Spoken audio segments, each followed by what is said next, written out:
बिस्मिल्लाहिर्रहमानिर्रहीम। अस्सलामु अलैकुम वरहमतुल्लाहि वबरकातुहू। नाज़रीन, सिरात मुस्तक़ीम में अव्हां जो मेज़बान डॉक्टर रहमतुल्लाह अहसन।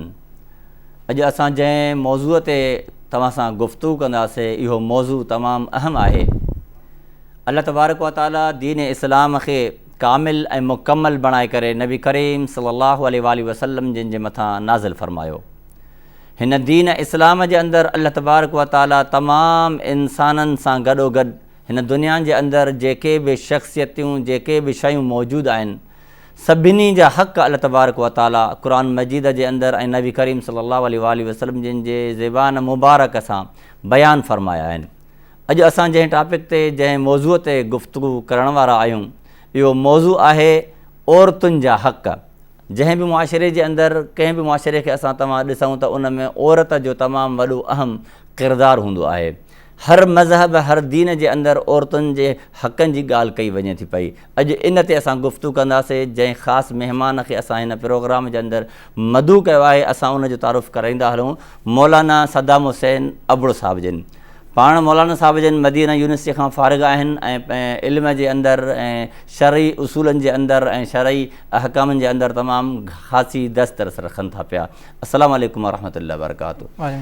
ख़ुशि आहियो साईं? तबीअत ठीकु आहे? ख़ैर ख़ैरियत, मज़े में, मामलात सभु सेट आहिनि? अल्हम्दुलिल्लाह, बिल्कुलु अल्हम्दुलिल्लाह। नाज़रीन, इहा ॻाल्हि असां तव्हांखे ॿुधाईसीं त असां पंहिंजे प्रोग्राम जे अंदरि औरतुनि जे हक़नि जे हवाले सां गुफ़्तगू रखंदासीं त औरतुनि जा हक़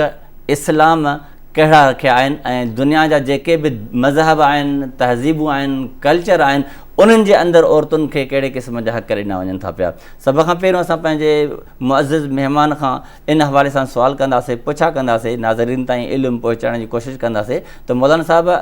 इस्लाम जे अंदरि या इस्लाम खां अलावा जेके मुआशिरे जे अंदरि हिकु औरत जेका आहे, उन औरत जो हर मुआशिरे जे अंदरि हिकिड़ो अहम किरदारु थिए थो पियो, त उन औरत जो मक़ाम, मर्तबो, फ़ज़ीलत कहिड़ी आहे, उनखे थोरो असां पंहिंजे नाज़रीन ताईं पहुचाईंदा हलूं त उनखां पोइ अॻिते हली जेके इन सां जेके तालुक़ रखनि था पिया उनवान, उन्हनि ते गुफ़्तगू कंदासीं।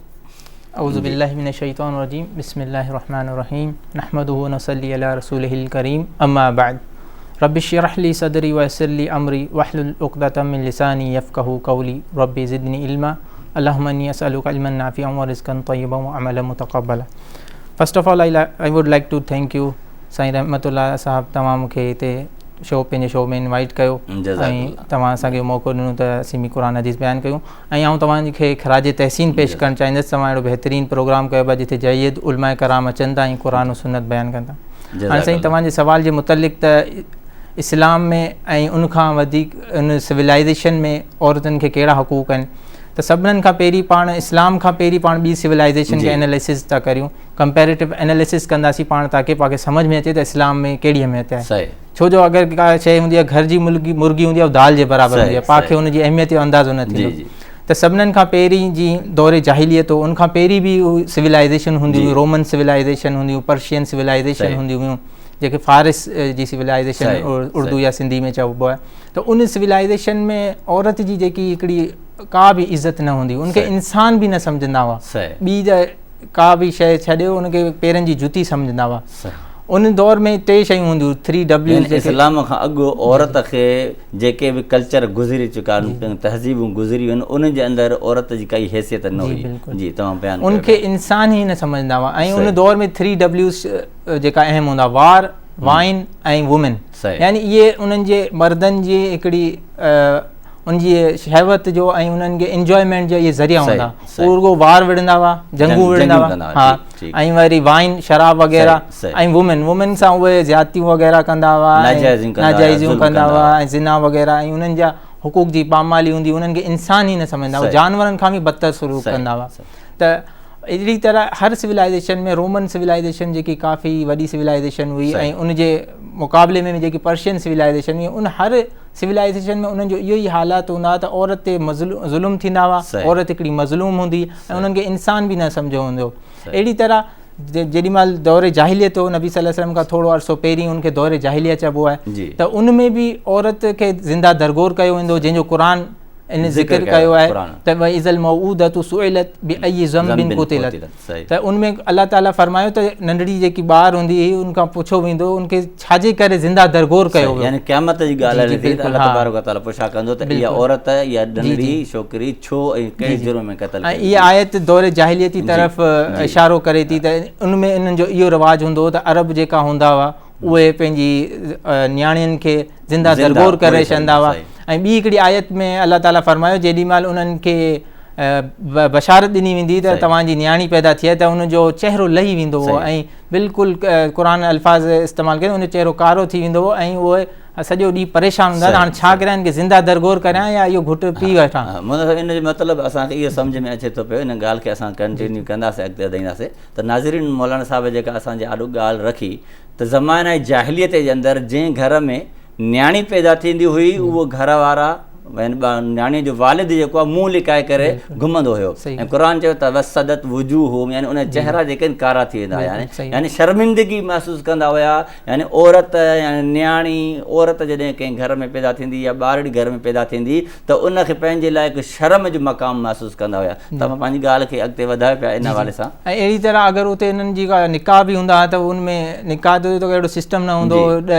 कईअनि सां निकाह पे थींदा हुआ ऐं पोइ उन्हनि खे तलाक़ूं पे थींदियूं, माना उनजो को फैमिली सिस्टम न हूंदो। पर जेॾी महिल इस्लाम हाणे पाण इस्लाम ते अचूं ऐं उनखां बि बाद पहिरीं इस्लाम ते ईंदासीं पोइ वरी पाण ईंदासीं वेस्टर्न सिविलाइज़ेशन ते, त उन्हनि जेको अॼुकल्ह चैंपियन थी विया आहिनि वुमेन राइट्स जा उन्हनि जी हालत छा हूंदी। त पहिरीं इस्लाम जे अंदरि या इस्लाम खां अॻु जेको आहे औरत जो मक़ाम तव्हां मुख़्तसर अल्फाज़ में इहो ॿुधायो नाज़रीन त औरत जो इस्लाम खां पहिरियों मुआशरे जे अंदरि को बि ख़ासि मक़ाम न हो। जंहिं घर में नियाणी पैदा थींदी हुई त उहे घर वारा माण्हू शर्मिंदो महसूसु कंदा हुया ऐं उन सां गॾोगॾु नियाणियुनि खे ज़िंदा पूरींदा हुया। उन सां गॾोगॾु मौलाना साहिबु इहा बि असां पंहिंजे नाज़रीन ताईं पहुचाईंदा हलूं त औरत जेका आहे उन ज़माने जे अंदरि उन जी कहिड़ी हैसियत हुई, कहिड़ी हैसियत सां कहिड़ी अहमियत सां उन सां जेको वहिंवार कंदा हुआ। बसि उनखे हिकिड़ो त जीअं अञा ॼापंदी हुई अञा पैदा थींदी त उनखे ज़िंदा दरगोर कंदा हुआ ऐं जीअं वरी वॾी थी वेंदी हुई त उनखे ज़िना वग़ैरह करे ज़्यादतियूं करे ऐं वरी लोंडियूं करे हेॾां होॾां मार्केटुनि में बाज़ार में या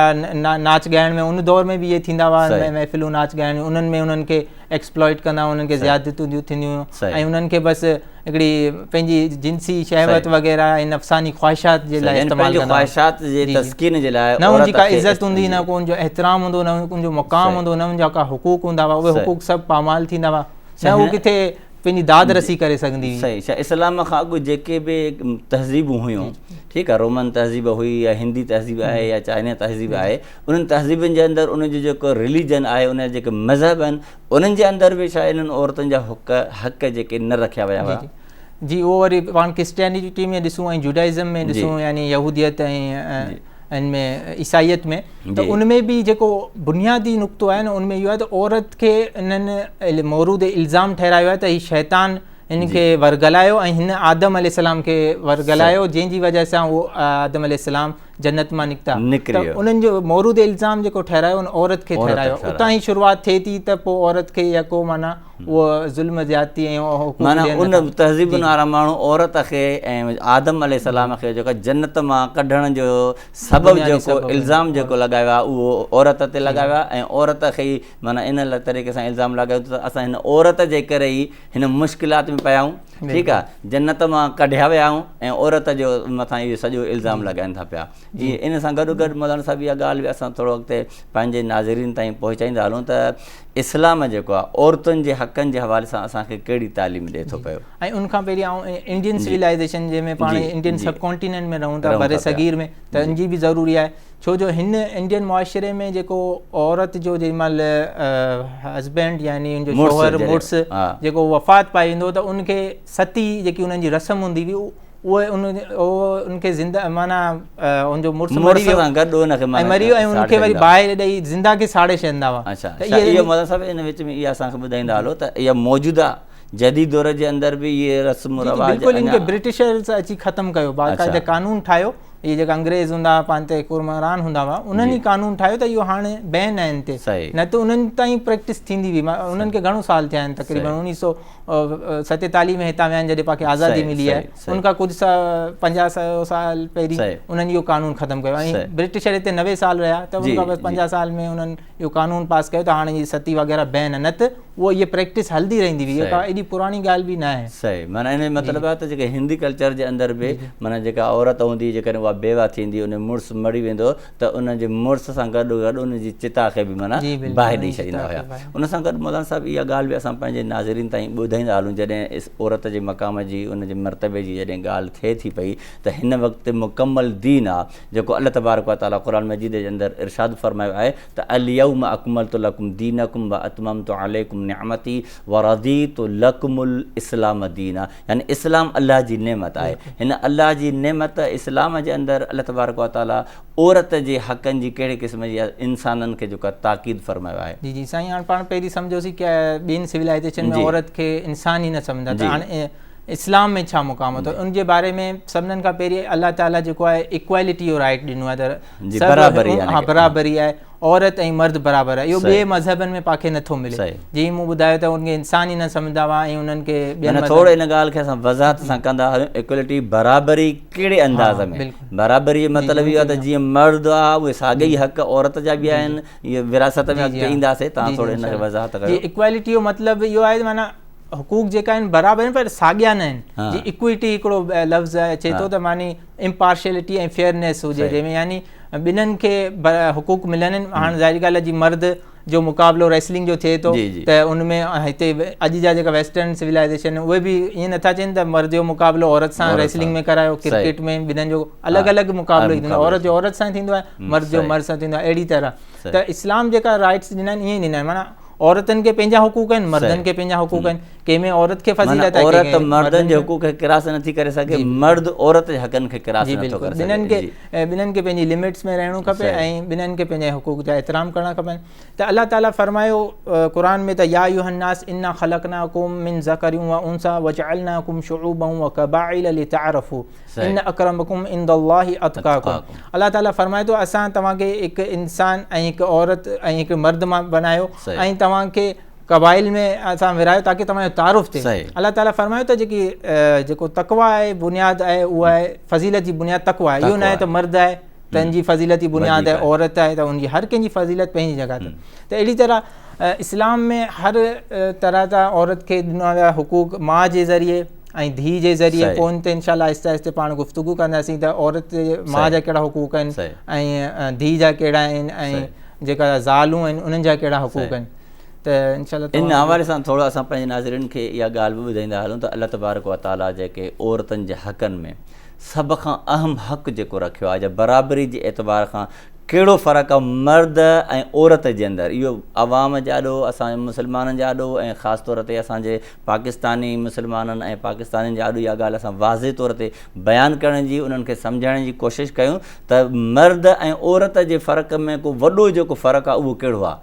कहिड़े अंदाज़ में असां फ़र्क़ु कयूं त औरत जा ई ख़ासि हक़ आहिनि ऐं मर्द जा ई ख़ासि हक़ आहिनि। साईं ॾिसो जेको इस्लाम सभिनीनि खां पहिरीं बुनियादी मुआशी हुकूक में इकोनॉमिक जेको राइट्स आहिनि ऐं ज़िमेदारी आहे, रिस्पॉन्सिबिलिटी आहे, उहो मर्द जी आहे। ऐं औरत जी जेकी बुनियादी ज़िमेदारी आहे उहो घर में ॿारनि जी परवरिश करणु ऐं पंहिंजी इज़त जी हिफ़ाज़त करणु, इहे जेको बुनियादी फ़र्क़ु आहे। मर्द जो ॿाहिरि जा मामलात आहिनि ऐं औरत खे घर जा मामलात आहिनि, त इहे घर जी निगरानी करे। इन खां अलावा छा इस्लाम औरत खे इजाज़त नथो ॾिए मौजूदा असांजे कल्चर जे अंदरि जेकॾहिं औरत आहे उनजे घर जे अंदरि को ज़िमेदार न आहे, कमाइण वारो न आहे, मईशत खे मुस्तम करण वारो न आहे, उनजे जेके नफ़क़ात आहिनि जेके मामलात आहिनि उहो बि करण वारो न आहे। छा इस्लाम औरत खे चए थो त तूं घर खां ॿाहिरि न निकिर, तूं नौकिरी बि न कर, तूं जॉब बि न कर, तूं फलाणो कम बि न कर, घर में वेठी रह? छा इस्लाम असांखे अहिड़े क़िस्म जी तालीम ॾिए थो या इन में असांजी कहिड़ी रहनुमाई इस्लाम कई? जी बिल्कुलु, त रिस्पॉन्सिबिलिटी जेकी ज़िमेदारी आहे, फ़र्ज़ जेको आहे उहो मर्द जो आहे, पर मिसाल जिथे औरत जे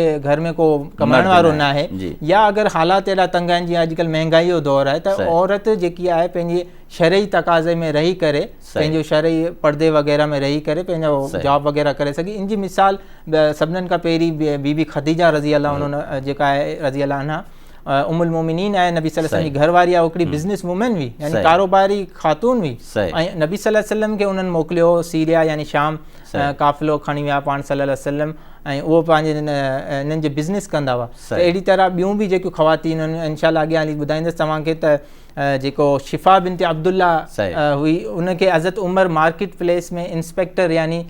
निगरान मुक़ररु कयो त उहे मार्केट में ॾिसे त रेट वधीक आहिनि या घटि आहिनि ऐं जंहिंजा रेट वधीक हूंदा त उन्हनि खे उहो जुर्मानो कंदी। इहा जेके तव्हां ॻाल्हि हज़रत उमर फारूक रज़ियल्लाहु ताला अन्हु जिन जी ॻाल्हि कई, इन मां मुराद असां इहा बि वठी सघूं था त असांजे मुआशरे जे अंदरि अहिड़े क़िस्म जी ज़िमेदारी औरत इंस्पेक्टर पुलिस जी हुनजी ठीकु आहे रेंजर्स में या ऑफिसर्स जे अंदरि औरत इहे ज़िमेदारियूं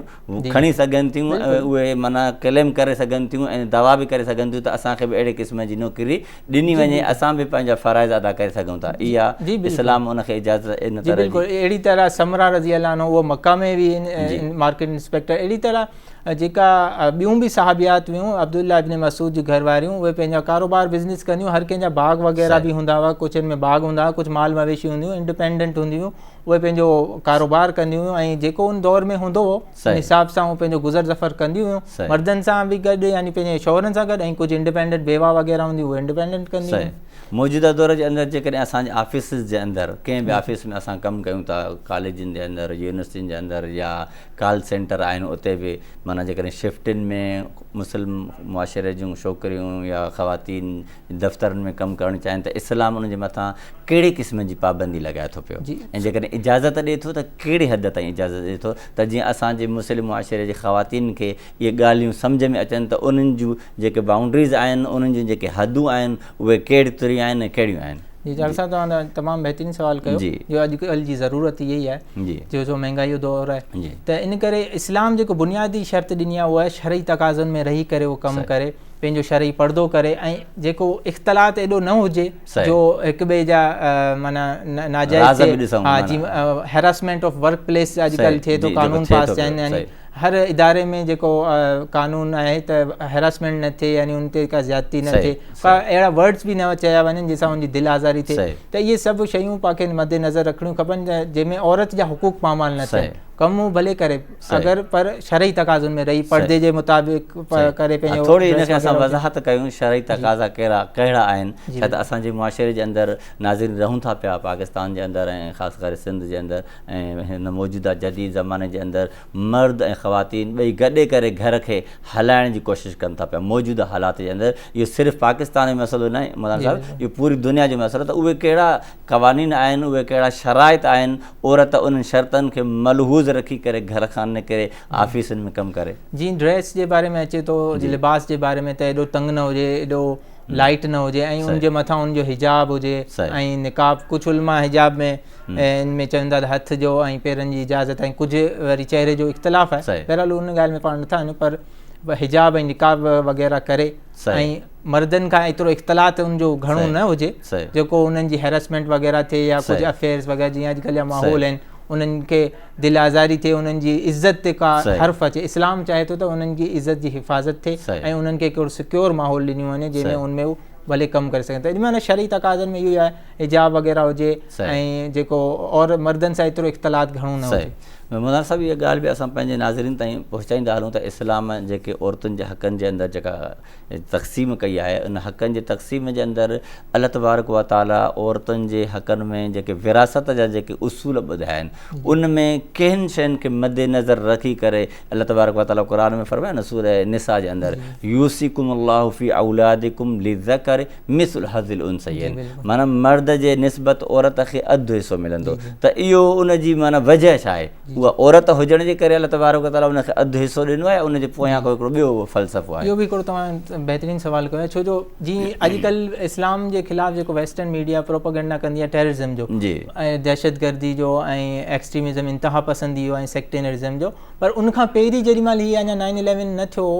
त उनखां पहिरीं जेको एतिराज़ उथाईंदा त इहो इस्लाम जेको औरतुनि खे हुकूक नथो ॾिए, त पहिरियों इहो इन्हनि जा एतिराज़ हुआ, पोइ उनमें मुख़्तलिफ़ इहे एतिराज़ कंदा त औरत जी हिकिड़ी अधु हिसो आहे, मर्द जो 2 हिसो आहे। त उनजो बुनियादी वजह इहो आहे छो अल्लाह ताला इंसाफ़ करण वारो ऐं अल्लाह ताला हकीम आहे, अल्लाह ताला खे ख़बर आहे इन जो छा वजह हूंदी आहे। त इन जी वजह इहा आहे जो इस्लाम में जीअं मूं तव्हां चयो त इस्लाम में रिस्पॉन्सिबिलिटी जेकी ज़िम्मेदारी आहे उहा मर्द जी आहे, मर्द खे कमाइणु फ़र्ज़ु आहे, तंहिं करे मर्द खे डबल हिसो ॾिनो वियो ऐं औरत खे अधु, छो जो हुन ते का ज़िम्मेदारी न हूंदी आहे। उहो अगरि का धीउ हूंदी आहे त उहो पंहिंजे शादी करे पंहिंजे घर वेंदी हली, ऐं मिसाल अगरि मां ज़िम्मेदारी उनजे मुड़ुस जे मथां, जी हा, कमाइण जी ज़िम्मेदारी हुन ते आहे न, त इहो बि हिकिड़ो अलाह ताला हुन ते अहसान कयो आहे। ॿियनि मज़हबनि में त असांखे इहे राइट्स बि नथा मिलनि त उन्हनि खे को उन्हनि जो हिसो आहे। जीअं मूं तव्हां चयो त बर्तानिया वग़ैरह में इहो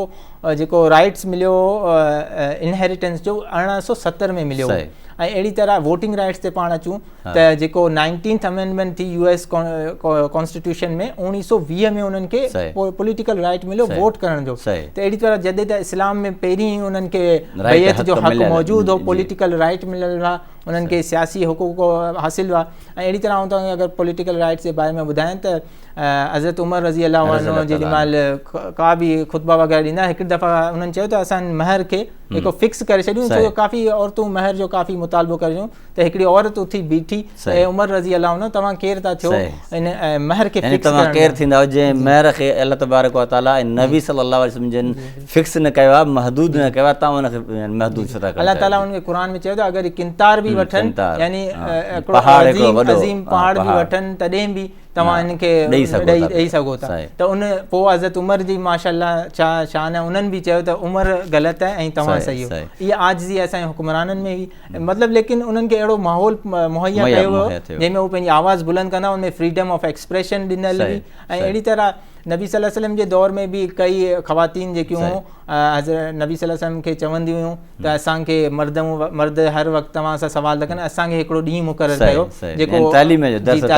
उनमें अगरि एजुकेशनल राइट्स में पाण ॻाल्हायूं त इस्लाम चयो आहे त पहिरीं जेकी वही हुई उहा इक़रा सां शुरू थी, इक़रा यानी रीड ऐं यानी पढ़ो, इक़रा बिस्मि रब्बिकल लज़ी ख़लक़, यानी तव्हां पढ़ो। पहिरीं वही यानी इम्पोर्टेंस ऑफ एजुकेशन ज़ाहिर थी थिए, तालीम जी अहमियत त तव्हां पढ़ो। अहिड़ी तरह नबी सल्लल्लाहु अलैहि वसल्लम फरमायो त तलबुल इल्मी फरीज़तुन अला कुल्ली मुस्लिम, यानी तालीम हासिल करणु हर मर्द ऐं हर मुसलमान औरत ते फ़र्ज़ु आहे। त इहो उन्हनि जो बुनियादी हुकूक आहे, उन्हनि खे तालीम ॾिजे। अॼुकल्ह जी पंहिंजे मुआशिरे में ऐं ख़ुसूसन सिंध में थोरो इहो मसइलो आहे जो ख़वातीनी तालीम घटि आहे, पर आहिस्ते आहिस्ते इंशाअल्लाह हालात बहितर थियनि पिया। ऐं त इन्हनि खे पाण खे खपे त पंहिंजी ख़वातीन खे ऐं नियाणियुनि खे तालीम ॾियूं, तालीम जी तरफ़ अॻिते वधणु घुरिजे। मौलाना साहिबु, इन विच में हिकिड़ी असांजे मुआशिरे जे अंदरि हिकिड़ो आम बहस बि हलंदो आहे शादियुनि जे हवाले सां। हिकिड़ो ॿाहिरां जा जेके यूरोपी कल्चर आहे, उन कल्चर वारा माण्हू जेके इस्लाम जे मथां हिकिड़ो एतिराज़ु कंदा आहिनि त मर्द खे इस्लाम जेको आहे चइनि शादियुनि जी जेका इजाज़त ॾींदी आहे, इहा औरत जे मथां इहो ज़ुल्म आहे। इन खे तव्हां इस्लाम जे नुक़्ते नज़र खां कीअं ॾिसो था पिया? वाक़िअतन जेकॾहिं कंहिं मर्द खे अल्लाह तबारक व तआला 4 शादियूं करण जी इजाज़त ॾिनी आहे, छा 4 शादियूं करणु फ़र्ज़ु आहे या इजाज़त आहे? ऐं इहो थोरो तव्हां असांखे ॿुधाईंदा। ऐं उनखां पहिरियों आउं तव्हांखे थोरो ॿुधाईंदो हलां त जीअं इस्लाम हिकिड़ो राइट ॾिनो आहे त राइट टू चूज़ स्पॉज, यानी पंहिंजो मंगेतर चूज़ करणु, इस्लाम उनखे हक़ु ॾिनो आहे जी। पर अॼुकल्ह जी पंहिंजे मुआशिरे में वग़ैरह या थिए थो त उनजो इहो हरगिज़ मतिलबु न आहे त इस्लाम उन्हनि खे इहो राइट ॾिनो, बल्कि इस्लाम नबी सल्लल्लाहु अलैहि वसल्लम फरमाए तो वल बिक्रो तुस्तामिरु फी नफ्सिहा व इज़्नुहा सुमातुहा, त जेकी न्याणी हूंदी उनखां पुछो वेंदो त भाउ तोखे ही क़बूल आहे न, कमारी हूंदी त उनखां पुछावे, उन इजाबो क़बूल त निकाह में बि आहे, पर पहिरीं उनखां पहिरीं पुछो वेंदो त भाउ तोखे ही क़बूल आहे। अगरि हू चवे थी न क़बूल आहे त उनखां ज़बरदस्ती हरगिज़ न कई वेंदी। ऐं अहिड़ी तरह हिकिड़ी मिसाल इहा बि नबी सल्लल्लाहु अलैहि वसल्लम जे दौर में मिले थी त हिकिड़ी औरत आई नबी सल्लल्लाहु अलैहि वसल्लम वटि, उन्हनि चयो त मुंहिंजो निकाह मुंहिंजे वालिद ज़बरदस्ती करायो मुंहिंजी मर्ज़ी जे बग़ैर। त नबी सल्लल्लाहु अलैहि वसल्लम उनखे चयो त चाहे त तूं निकाह में रहो ऐं चाहे त तूं उनखे निकाह फस करे छॾ, ख़तमु करे छॾ। हाणे अचूं था तव्हांजे सवाल मुतालिक़ त जेको एतिराज़ उथाईंदा आहिनि त 4 शादियुनि जो, त 4 शादियूं हरगिज़ फ़र्ज़ु न आहिनि। अल्लाह ताला हिकिड़ी इजाज़त ॾिनी आहे, उहो बि उन लाइ हिकिड़ी शर्त मशरूत करे छॾी आहे त हीअ शर्त कंदो त तव्हांखे इजाज़त ॾे, जेकॾहिं इहे न कंदो त तव्हांखे वरी आख़िरत में बि उनजो हिसाब किताब ॾियणो पवंदो। हदीस में अचे थो जेको ॿिनि ज़ालुनि जे दरमियान इंसाफ़ नथो करे, अदल नथो करे, त उनजो हिकिड़ो पासो झुकियल हूंदो, हिकिड़े पासे क़यामत जो ईअं हलंदो जंहिंमें उनजो झुकियल हूंदो। अहिड़ी तरह जेके उहो सबबु यानी आहे। इन जो मतिलबु आहे त जेकॾहिं कंहिं शख़्स खे ॿ घर वारियूं आहिनि, उनजो मेलान हिकु तरफ़ वधीक आहे ऐं ॿी तरफ़ न आहे, हिकिड़ी जो ख़्यालु वधीक रखे थो, ॿी जो ख़्यालु नथो रखे, त क़यामत वारे ॾींहुं उहो सम्झ त माना जीअं माण्हूअ खे का फालिज हूंदो आहे, उन फालिज ज़्यादा इंसान वांगुरु उथंदो। माना इन जो मतिलबु अलाह तबारक व तआला हिन दुनिया जे अंदरि ॿिनि घर वारनि जे अंदरि अदुल इंसाफ़ न करण जी सज़ा ॾींदो। जी, ॿियो वरी अलाह ताला हिकिड़ो कुदरती निज़ाम ठाहियो आहे त अलाह ताला औरतुनि जी पैदाइश घणी रखी आहे, जी, त उन ज़माने में जंगूं वग़ैरह थींदियूं, काफ़ी औरतूं बेवा थी वेंदियूं, तंहिं करे बि अलाह ताला उन्हनि खे ॾिनो आहे निज़ाम शादियूं। पर हिते हिकिड़ो पाणखे इहो ॾिसणो खपे, सोचणो खपे त जीअं इंडिया आहे, इंडिया जी रियासतूं हर मुल्क में, उनमें स्पेशली तमिलनाडु ऐं राजस्थान जी जेकी रिपोर्ट मूं पढ़ी उनमें आहे त उहो हर वक़्तु पहिरीं जीअं अल्ट्रासाउंड अचे थो उनमें उहो पंहिंजी जिनसियत मालूम करे, अगरि उन्हनि खे ख़बर हूंदी आहे त हीअ न्याणी आहे त उनखे उते ई अबॉर्शन करे छॾींदा आहिनि। अहिड़ी तरह ॿिया बि जेका वेस्टर्न ममालिक बि आहिनि उते बि इहे ई सिस्टम आहे त अगरि छो जो उहो सम्झंदा आहिनि त मर्द कमाईंदो वग़ैरह उन करे, ऐं जीअं इंडियन रियासतूं आहिनि उनमें दहेज वग़ैरह डॉरी जो जेको सिस्टम आहे, दहेज वग़ैरह पाण चवंदा आहियूं, ॾाज ॾियणो पवंदो आहे, त उन करे उहो उनखे चाहिनि था त हिनखे ॾाज ॾियणो पवंदो, ऐं उनखे जीअं मूं सम्झायो त उनमें मनूस वग़ैरह सम्झो वेंदो औरत खे, उनखे राइट्स न हूंदा, उन करे उनखां पहिरीं अबॉर्शन यानी उनजो हमल किराए छॾींदा आहिनि, जीअं अॼुकल्ह जी टेक्नोलॉजी वग़ैरह हूंदी आहे। पर इस्लाम जेको आहे उनखे ॾहेज वग़ैरह न ॾिनो, बल्कि उनखे हक़ महर जो राइट ॾिनो। त अलाह ताला क़ुर में बि फरमाए थो आतू सदक़ात हिन नहला, त तव्हां उन्हनि खे पंहिंजो हक़ महर रज़ा ऐं ख़ुशी सां ॾियो। ऐं हदीस में अचे थो जेको कंहिंजो हक़ महर खाईंदो अगरि उहो मरी वियो त उनखे अलाह ताला जी लानत थिए थी। सही, जीअं तव्हां मतिलबु सभु इहा ॻाल्हि ॾाज जी ऐं जहेज़ जंहिंखे असां चयो वेंदो आहे, त इन हवाले सां असांजे मुआशिरे जे अंदरि इहा ॻाल्हि ॾिठी वञे थी पई त जेके वालिदीन हूंदा आहिनि उहे ज़्यादातर इहो क्लेम कंदा आहिनि, इहा ॻाल्हि कंदा आहिनि, या छोकिरीअ जा जेके भाइर हूंदा आहिनि उन छोकिरे जी भेण जी जेकॾहिं शादी थी वेंदी आहे पोइ चओ उनखे विरासत में हिसो न ॾींदा आहिनि, चवंदा आहिनि वालिद साहिब जेको तुंहिंजी शादीअ ते ख़र्चु कयो इहो ई तुंहिंजो माना विरासत जो हिसो हुयो। छा इनखे इन ॾाज खे विरासत जो हिसो सम्झी करे औरत खे ख़ामोश कराइणु इस्लाम असांखे इन शइ जी बिल्कुलु इहो बिल्कुलु ग़लति आहे। इस्लाम पंहिंजो हर वारिस खे पंहिंजा हिसा ॾिना आहिनि, ऐं औरत खे पहिरीं ॻाल्हि ॾाज इस्लाम में आहे न आहे। अगरि कंहिं पंहिंजी ख़ुशी सां को ॾिए थो त उहो ठीकु आहे, पर जीअं अॼुकल्ह मुतालबा थींदा आहिनि असांखे हीउ हुजे, इस्लाम में इहो डॉरी ॾाज दहेज वग़ैरह जो को बि सिस्टम न आहे। हक़ महर जो जेको सिस्टम उहो औरत खे ॾिनो वेंदो आहे, ऐं उन में बि ईअं न हुजे त उनजो हक़ महर खाई वञो या टाल मटोल कजे त एंड ताईं उनजी वफ़ात अची उनखां पहिरीं उनखे। असांजे मुआशिरे में कॾहिं कॾहिं इहो बि ॾिठो वञे थो पियो जेकॾहिं हक़ महर मिले थो पियो त उन छोकिरीअ जा जेके वालिदैन आहिनि उन हक़ महर खे माना कब्ज़े करे छॾींदा आहिनि, उहे पाण वटि रखंदा आहिनि। या उन खां अलावा कॾहिं कॾहिं हीअं बि असांखे मुआशिरे में माना नज़र ईंदो आहे त उन छोकिरीअ खे कुंवार खे जेको आहे हक़ महर मुड़ुस जेको आहे माफ़ु कराए छॾींदो आहे, इहो बि हिकिड़ो माना नाजाइज़ या ज़ुल्म आहे। जी जी, अगरि उहो पंहिंजी रज़ा ख़ुशी सां छॾणु चाहे, क़ुर में बि आयत आहे अगरि उहो छॾणु पहिरीं त अलाह ताला फरमाए तव्हां उनखे रज़ा ख़ुशी ॾियो, पर अगरि औरत का छॾणु चाहे पंहिंजो हक़ पंहिंजी मर्ज़ी सां छॾणु चाहे पंहिंजी मर्ज़ीअ सां अल्फाज़नि जे ज़रिए सां उनखे मजबूर करे घुमाए फिराए करे माना माफ़ु कराइण जो माना हिकिड़ो ख़्यालु पेश न कयो वञे, माना उन ॼाणी बुझी जेकॾहिं का औरत पंहिंजे मुड़ुस खे पंहिंजो हक़ महर माफ़ु करे थी त शरीयत इन में का बि पाबंदी नाहे रखी। शरीयत औरत जो इहो हक़ु रखियो आहे, उनखे इहो हक़ु वठणु घुरिजे, ऐं इन ॾाज में जेको हक़ु आहे, जेको हक़ महर में जेको हक़ु आहे उहो छोकिरीअ जा उन वालिदैन जो बि नाहे। जी, ऐं कुझु थोरो ऐड करणु चाहियां, सोशल जेका राइट्स आहिनि उनजे बारे में ॿुधाईंदा। इस्लाम जेको आहे औरत खे समाजी हुकूक ॾिना आहिनि, उनमें बीबी आयशा रज़ी अल्लाह अन्हा उमुल मोमिनीन हुई। जॾहिं अञा नबी सल्लल्लाहु अलैहि वसल्लम सां शादी कई उन्हनि जी उमिरि नंढड़ी हुई त उहे गुॾियुनि सां गॾु गुॾंदी हुई। ॾिसो केॾो नबी सल्लल्लाहु अलैहि वसल्लम रहमतुल लिल आलमीन आहे, ईअं कोन चवंदा त तूं छो उन गुॾियुनि सां, बल्कि तव्हां उनखे कुॾायो। हिकिड़े दफ़ा उन्हनि चयो त मूंखे हबशियुनि जो सर्कस आहे इहो ॾिसणो आहे, नबी सल्लल्लाहु अलैहि वसल्लम उनखे पर्दे में सर्कस वग़ैरह ॾेखारियो। ऐं हिकु दफ़ा हिकिड़ो बहितरीनु किस्सो अचे त नबी सल्लल्लाहु अलैहि वसल्लम उन्हनि सां गॾु पाण इन्वॉल्व थी विया, प्रैक्टिकली पाण सल्लल्लाहु अलैहि वसल्लम चयो रेस था लॻायूं। हिकु दफ़ा हुन रेस लॻाई तॾहिं बीबी आयशा अञा नंढड़ी हुई ऐं बीबी आयशा उहा रेस खटे वई। वरी कुझु अरसे खां पोइ बीबी आयशा वॾी थी, थोरी उमिरि थी, थोरो वेट वधी वियो, हुननि जो वज़न वधी वियो, त पोइ नबी सल्लल्लाहु अलैहि वसल्लम उहा ॿी दफ़ा रेस खटी आहे। त नबी सल्लल्लाहु अलैहि वसल्लम हुनखे फरमायो त हाज़ी ही बितिलकल सबक़ आहे, यानी ही हुन बदिलो ऐं माना हिसाब बराबरि थी। ॾिसो वरी नबी सल्लल्लाहु मुंहिंजो दिलि ॾंड रुखायो त हाणे 3 दफ़ा था करियूं मुक़ाबिलो, इहे माना 2 रेसूं थियूं, ॿिन्हिनि हू बि जीते वई, नबी सल्लल्लाहु अलैहि वसल्लम जीते, औरत बि जीते आहे, मर्द बि जीते आहे, माना ॿिन्हिनि खे बराबरी आहे, ॿई ख़ुशि थी आहे। अहिड़ी तरह जेका नबी सल्लल्लाहु अलैहि वसल्लम पंहिंजी घरवारियुनि खां मशवरो कंदा, जेॾीमहिल सुलह हुदैबिया थी त उन में जेॾी महिल शराइतियूं कुफ़ार बज़ाहिर उहे कुफ़ार जे हक़ में हुयूं शराइतियूं, मुस्लमान थोरा नाउमीद थी विया ऐं उन्हनि सोचियो थी सघे असां उमिरो कंदासीं, हिन साल हज बि कंदासीं, त पोइ हुननि मुस्लमाननि पंहिंजी शिकस्त महसूस कई, दिलि में थोरो सभु हक़ जेके आहिनि उहे क़बूल कया, पोइ उहे वापसि न वञणु लॻा त नबी सल्लल्लाहु अलैहि वसल्लम उन्हनि खे चयो त उथो इहे कुर्बानी करियो ऐं वार कुरायो, पर उन्हनि 2 दफ़ा चयो, पर नबी सल्लल्लाहु उन्हनि खे हो त थी सघे नबी सल्लल्लाहु पंहिंजो फ़ैसिलो चेंज करे छॾे, मां अॻियां हलिया वञा, पर उन्हनि न कयो। पर पोइ सलमा खां मशवरो कयो ॿियो जेको मोमिनीन नबी सल्लल्लाहु अलैहि वसल्लम जी घरवारी, त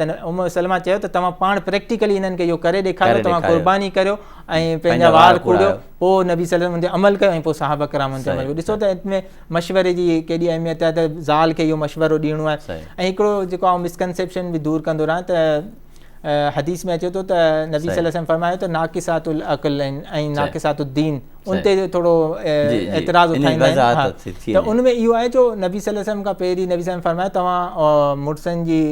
नाफ़रमानी कंदी हुयो ऐं लान तान कंदी हुयो, मूं तव्हांखे जहन्नम में तव्हांजी कसरत ॾिठी, उनजो सबबु इहो। पोइ उन्हनि सवाल ओॾी महिल ई कयो नबी सल्लल्लाहु अलैहि वसल्लम खां साबित त नाक़िसातुल अक़ल कीअं, त उन नबी सल्लल्लाहु अलैहि वसल्लम फरमायो तव्हांजी जीअं दीन में गवाही जेकी आहे उहा मर्द जी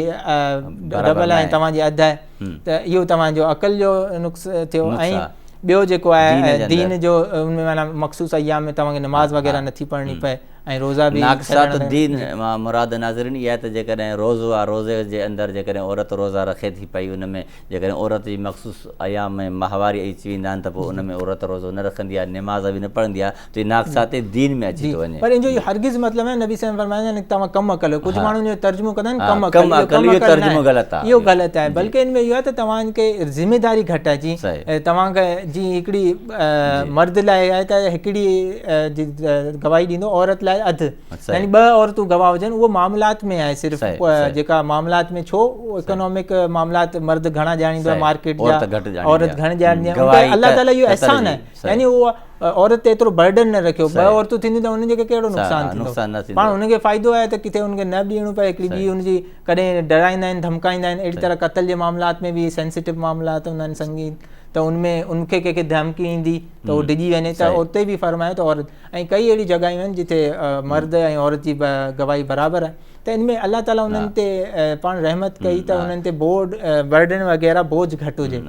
तव्हां ॻाल्हि कई त औरत 2 हूंदियूं, त इन में मां सम्झां थो त माना ईअं हूंदो त 2 पाण में तहफ़ुज़ महसूसु कंदियूं, है न, 2 हूंदियूं त मुंहिंजी साथी आहे, मुंहिंजे साथ ॾियण वारे आहे, अकेली हूंदी त उहा दॿिजी वेंदी, उनजे करे मां। ऐं जीअं औरत जो जंहिंमहिल मुड़ुसु मरी वेंदो आहे त उनखे दियत में मिलंदा आहिनि 65, पर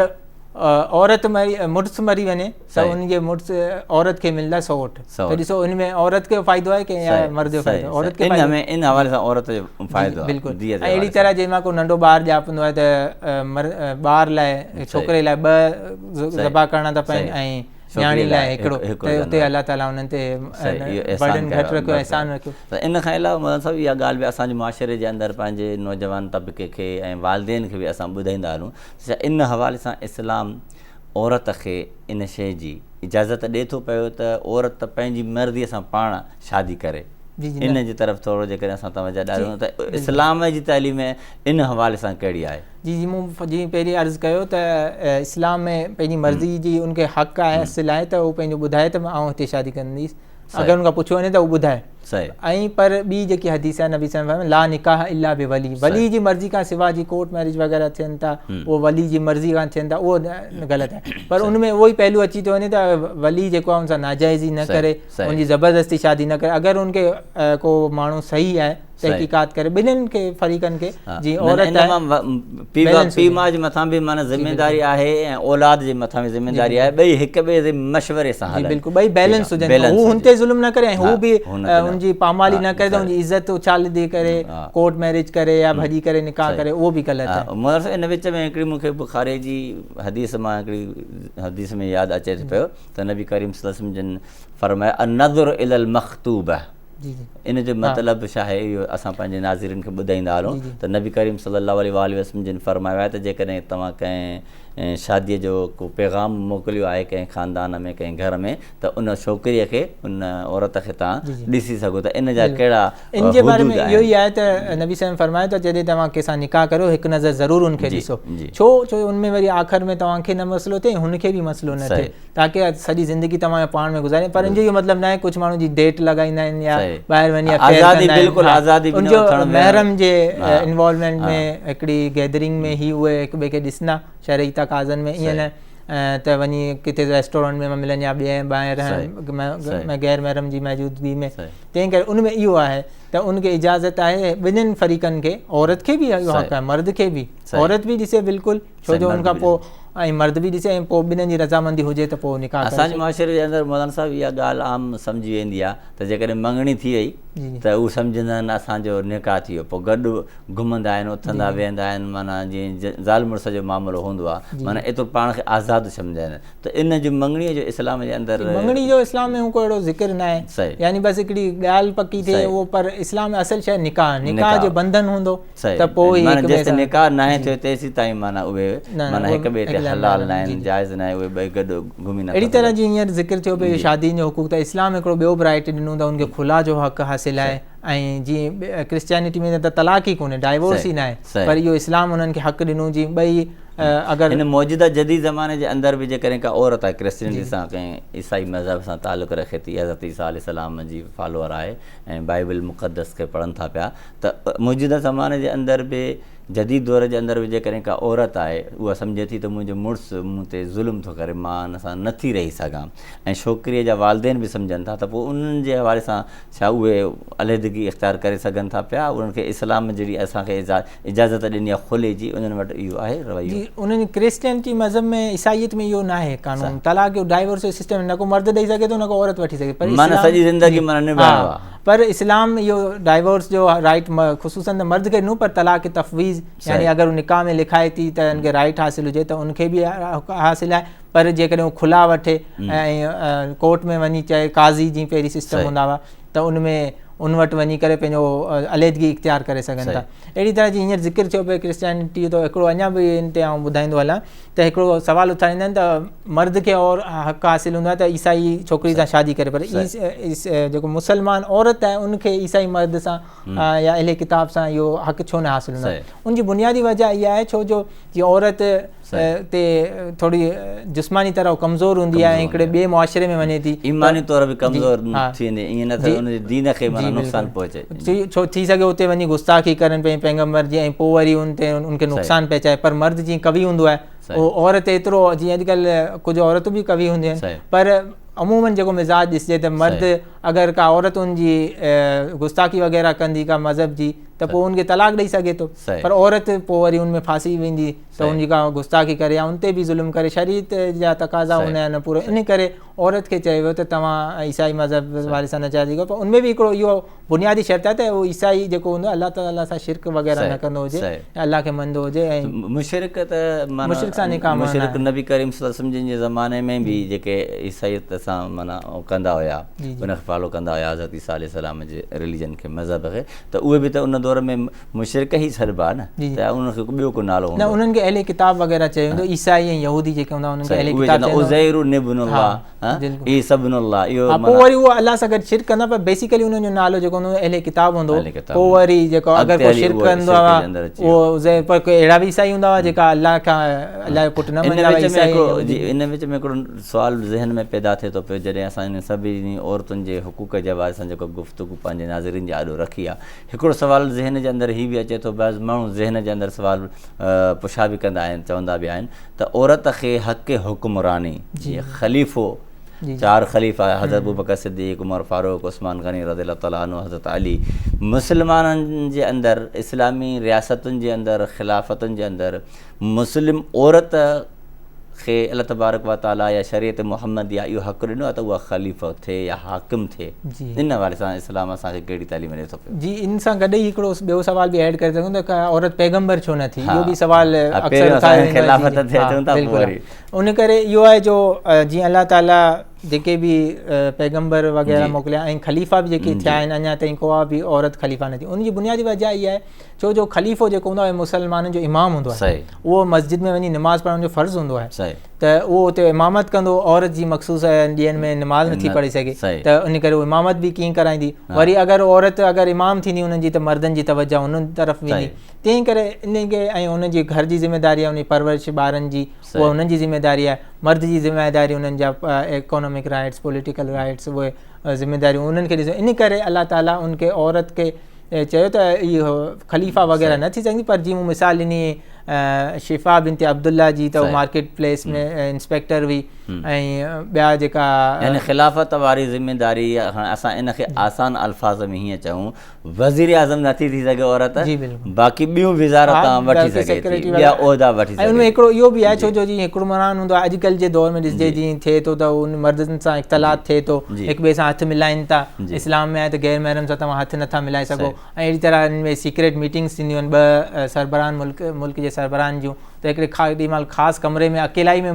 मीटिंग्स थियनि थियूं, त उनजो इहो बि सबबु आहे त अलाह ताला खे त ख़बर हुई त इहे सभु अॻियां हली मामलात थींदा। ऐं जीअं जंगूं वग़ैरह थींदियूं उन दौर में त उनखे बि जीअं कमांडर इन चीफ हूंदो आहे ख़लीफ़ो, उहो पाण वञी जंगुनि में विढ़ंदो आहे। इस्लाम में आहे त जंगूं औरत जंगूं वग़ैरह विढ़ंदियूं न हुयूं, उनमें जेको हिसा वठंदियूं जीअं कुझु पाणी पीआरे छॾंदियूं या कुझु मेडिकल सर्विसिस हिकिड़ी साहबिया हूंदी हुई उहा ॾींदी हुई। पर हिकिड़ी हज़रत खौला जे हवाले सां अचे थो पियो त उहा सहाबिया जेके जंगनि में विढ़ंदी हुई, उहा बि, ऐं हिकिड़ी ॿी बि सहाबिया आहे जेके नबी सल्लल्लाहु अलैहि वसल्लम जी बॉडी गार्ड वांगुरु उन्हनि जी हिफ़ाज़त कई, शायदि नुसैबा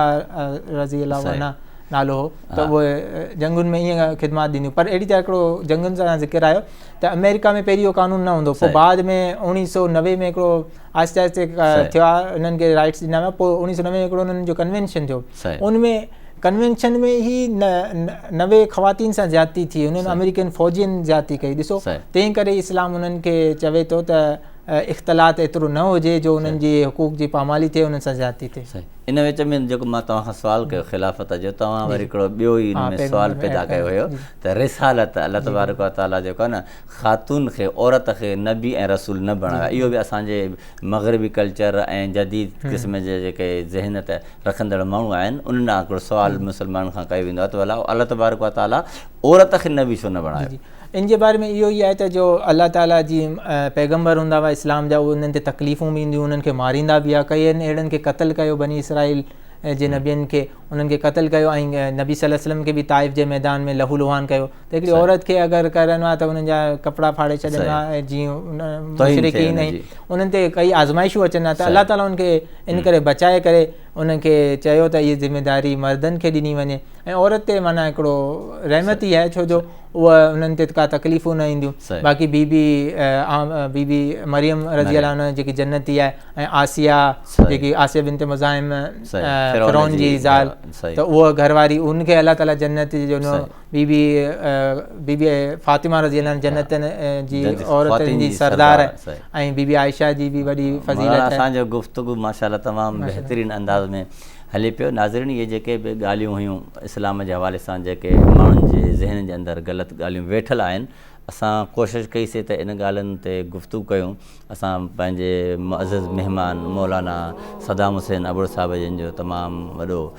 थोराइता आहियूं जो पंहिंजे क़ीमती वक़्तु कढी करे तव्हां असां वटि आयो। नाज़रीन, पंहिंजी जेका ॻाल्हि हले पई, जेको सुवाल असां मौलाना साहिब जिन खां पुछा कयोसीं त अल्लाह तबारक व तआला औरत खे नबी छो न बणायो। क़ुरान मजीद जे अंदरि हिकिड़ी आयत आहे, वमा अरसलना मिन रसूलिन इल्ला रिजालन नूही इलैहिम, यानी असां को बि नबी न मोकिलियो आहे सिवाइ मर्द जे, यानी अल्लाह तबारक व तआला हिन इंसाननि ज़ात जी हिदायत रहबरी ऐं रहनुमाई लाइ जेके बि नबी मोकिलिया आहिनि उहे सिर्फ़ु ऐं सिर्फ़ु मर्द आहिनि। त अल्लाह तबारक व तआला मर्दनि ऐं औरतुनि जा हक़ रखिया आहिनि। असां जेकॾहिं मर्द पंहिंजे हक़नि खे ऐं औरतुनि जे हक़नि खे जेकॾहिं सम्झी करे अदा कंदासीं त असांजो मुआशिरो जेको आहे बाक़ाइदा इस्लामी मुआशिरो थी वेंदो, ऐं असांजे मुआशिरे जे अंदरि अहिड़े क़िस्म जा जेके आवाज़ उथंदा आहिनि वक़्तनि फ़वक़्तनि, जेके औरतूं रोडनि ते ईंदियूं आहिनि ऐं इहो ॻाल्हियूं कंदियूं आहिनि त असांखे औरतुनि खे हक़ ॾिना वञनि, असांजे लाइ हीअ हक़ ॾिना वञनि, असांखे हीअ हक़ ॾिना वञनि। त नाज़रीन, इहे ॻाल्हियूं जेके इस्लाम असांखे हक़ ॾिना आहिनि क़ुर जे सूरत जे अंदरि, उहे जेकॾहिं असां सभु हक़